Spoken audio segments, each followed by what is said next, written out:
Hey there, this is Brely Evans, and you are watching WRUG Media. Do not turn. Stay right where you are, because we'll be right back.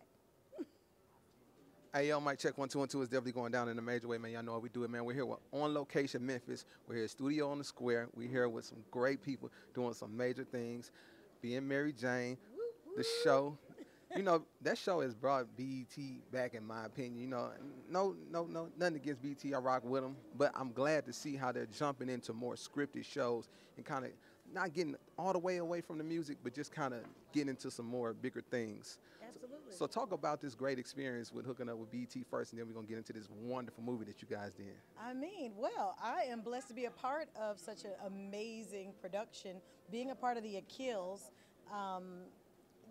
Mara and Salim Akil, they're the writers, directors, creators of the show, and I did Sparkle with them as well. So for them to invite me onto such a phenomenal television show is just a blessing to my career, but also, like you said, a blessing to BET. We're looking for more of those scripted, gems and jewels, because whatever happened to the Cosby Show and all those other things that we used to sit down and watch. So now programming is changing a bit and is getting a little more chocolate faces on it with Power and these other shows with Empire and all this. So we have to compete. So BET needs to stay in the kind of in the race with the other networks. So yeah, we're happy to be a part. So let's talk about, being a director. A lot has changed. I'm an 80s baby. When I grew up in the 90s, it was almost impossible to see us behind the camera directing. So how was it, getting into that whole directing thing? Man, you know what? I've always been a person who's about living in your purpose. And if you stay in it and this is what you want to do, no matter what it is, whether it's a director, accountant, or a psychologist, whatever it is, an actor. if you know that's what you want, just go for it, do the work, put out good stuff. I mean, I'm talking about what you put out as a person. Right. And it comes back to you, man. You know what I'm saying? Just stay dedicated and consistent. Okay. So let's talk about the movie, Apartment 3B. I know this is... Apartment 3B. No, the man in The 3B. man in 3B. That's the all man right. in 3B. But he's in apartment 3B. But he is in an apartment. Hey, I grew up in apartments, studios, That's it. one bedroom, Hey. He's in apartment 3B. no That's bed. what apartment he That's lives in. it. That's what it's like, right? So let's talk about the movie. How did this whole concept come about? Yeah, so basically it's based off a novel written by Carl Weber, who is a New York Times bestseller. A lot of his projects, like from Urban Books Media, they have a slew of projects. But this one, in particular one, is The Man in 3B. It's one of his pretty successful thrillers that he's done. So he teamed up with us as a company. Our company is called Tridestin Studios, and he was like, hey, let's make this movie. I got this thriller.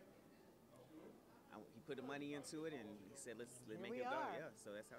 Okay. So what advice would y'all give to somebody that's maybe trying to break into the business? I know with YouTube and different Netflix and all that, it makes it a little bit easier, but it also everybody thinks now, hey, I'm a director or a filmmaker. So what advice would you give?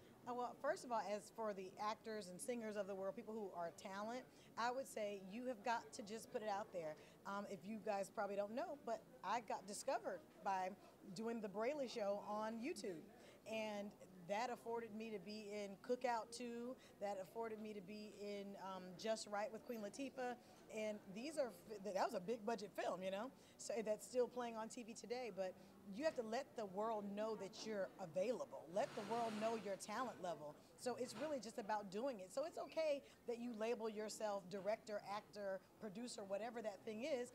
Do the work and then make sure, like he said, the work is good. You know what I mean? So when you do that, someone in my videos on YouTube did not go viral. It wasn't like, oh, I got 1,000 hits. I think I got just the right 100.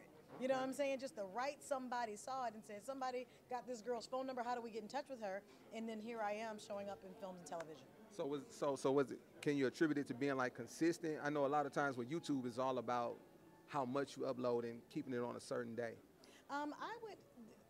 I didn't do that because I was in the early YouTubers, and once my career, I couldn't keep up with producing and creating myself, and also learning my lines to be in movies with this guy. So I kind of shunned from the consistency, but it did work for me, and I put out some real heavy hitters that were that were very current. It's like I did all the single ladies, when that song was at its peak, Right. I was out there like, what, the Curvy Girls single too. So, you know what I'm saying? So, I represent a whole demographic. So I Right. really played into who I am and what I have to bring. So people who are out there watching, don't ever think that you are too short, too tall, too thin, too big, none of that.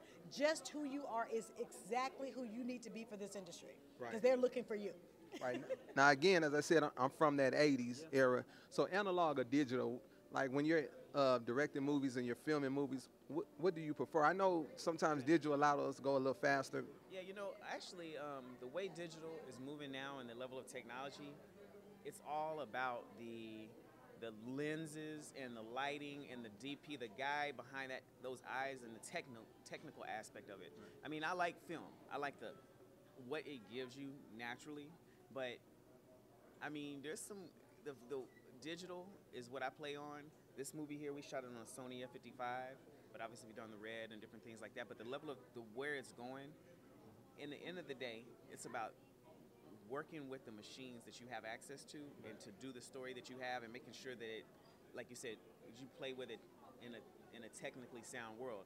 90% of the films you see on the screen now are shot in digitally, you know, and as long we know the ones that work and we know the ones that don't, you know what I mean? That we, as far as we feel. So I think ultimately I'm just into the telling the story, man, and I just love whatever I have access to tell that story with that machine, that visual, the getting the right DP around me, my right team to make sure that it looks the way I want it to go. Okay. So one more question. What do you want fans to take from this movie? Like, Man, I'm excited about this film. It's definitely one that you can talk to the screen. I promise you this, I ain't got to tell you to talk to the screen. You're going to talk to the screen. You will talk to the screen. Within 10 minutes of the movie, you'll release yourself.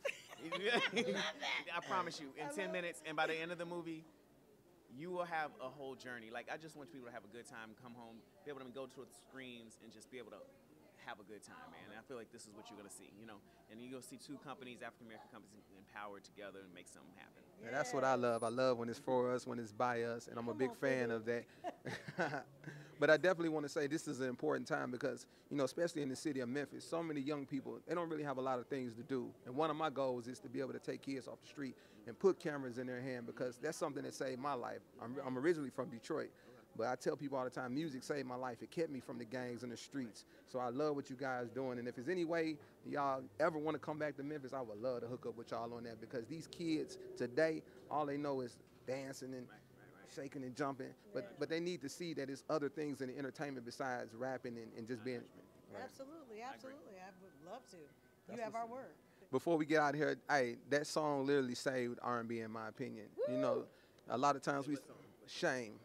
The song Shame by Tyrese, I think that song really saved R&B. It was the #1 album. Shouts out to Jill Scott. So how was it, you know, being a part of that movement? Are you kidding me? When I got the call that Tyrese wanted me to do anything, I was like, where do I need to show up? Give me the address.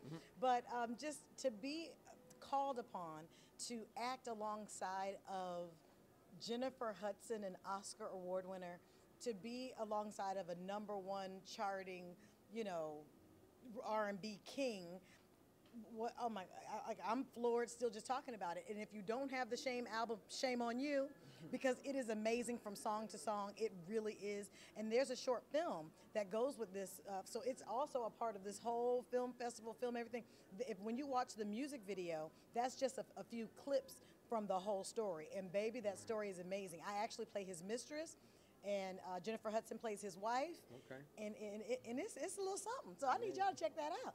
Hey, Yes. I'm quite sure y'all seen it. If you haven't seen it, you got to be sleeping under a rock. But I'm so proud of you guys doing it independently, doing it the way it should be done, taking it to the next level. This your man XP. Y'all stay tuned. I definitely got to get them back in the city. And November 6th, make sure you see it in theaters. November 6th, The Man in 3B. Yo, this is Trey Haley. This is WRUG. Check it out.